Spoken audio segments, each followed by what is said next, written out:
This is one of the stories that they want to keep hidden away from you as much as possible. As a matter of fact, they've gone through great lengths to hide this identity of this man for decades now. And now that he's free, they're refusing to return him to his actual home. This man's name is Nader Sadaqa, a Samaritan.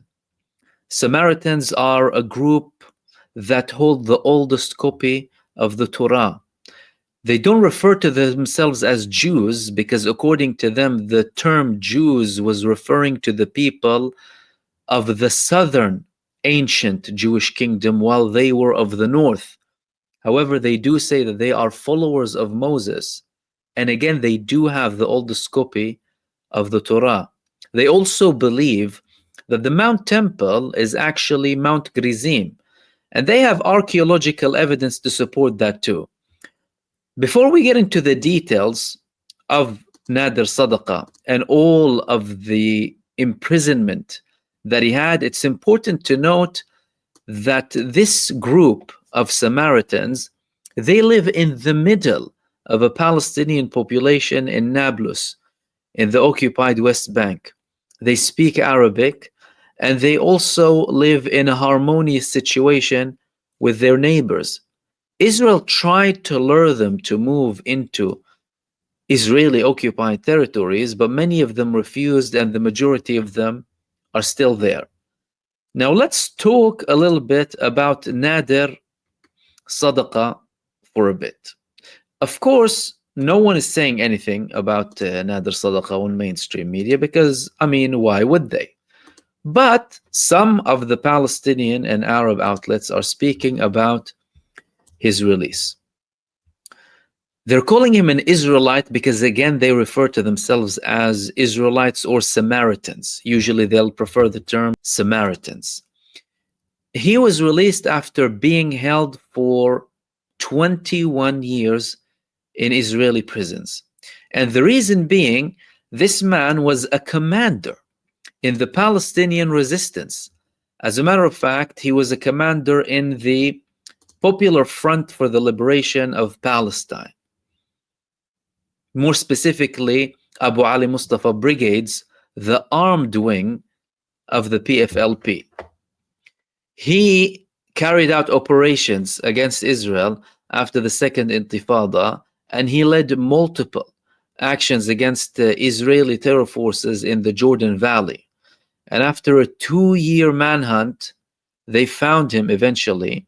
And although he suffered psychological and physical torture, he did not confess. During his time in prison, he was always teaching about Palestinian history. He has deep roots and he's proud of his roots. And he combined his religious roots with his national roots too. He always talks about the resistance. He lectured fellow prisoners about the resistance and about the fact that freedom is only a matter of time up until this reality is realized. So why is Israel now, after Hamas released him following 21 years in Israeli prisons, refusing to allow him back to his home in Jabal al-Tur or Mount Gerizim in the West Bank? Well, Israel is, of course, hiding the story of this man. They don't want him to be a symbol. And they previously showed concern that he would be affecting or influencing other Jewish people who believed in the path of liberation of Palestine and who also wanted peace and equality for the Palestinian people. Of course, the case of Nader is a very special case because he went to great lengths to fight with the Palestinian resistance and to also have a strong position in relation to the Palestinian resistance, being a commander in one of the largest armed wings of the Palestinian resistance. The place that he's coming from, Mount Gerizim, is a very unique place. As a matter of fact, if you look at the people, the Samaritans in Mount Gerizim, you wouldn't really differentiate them from Arabs. the real people who were there from a very, very long time ago. As a matter of fact, they have an ancient text of the Torah that is believed to be over 3,500 years old. This is Mount Gerizim, which they say is the Mount Temple. Unlike what the Zionists claim, and many others, that the Mount Temple is actually on Al-Aqsa Mosque, Masjid Al-Aqsa in Jerusalem. And guess what? They have archaeological evidence to support that. And they remained there for thousands of years.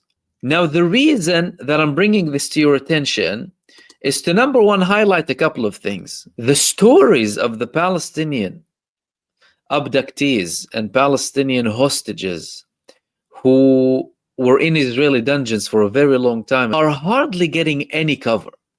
Their torture, their execution, their starvation, their stories, everything that they go through in Israeli prisons. Also because 10,000 Palestinian abductees remain in Israeli dungeons to this day, including women and children.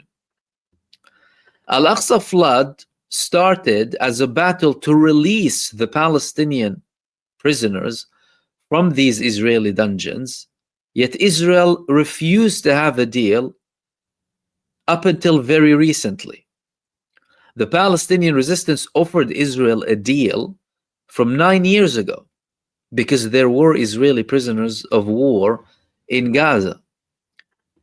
Now, with the release of more Palestinian prisoners, they're coming to tell their stories, to share their stories, and to also show that it's not only a religious matter or a sectarian matter.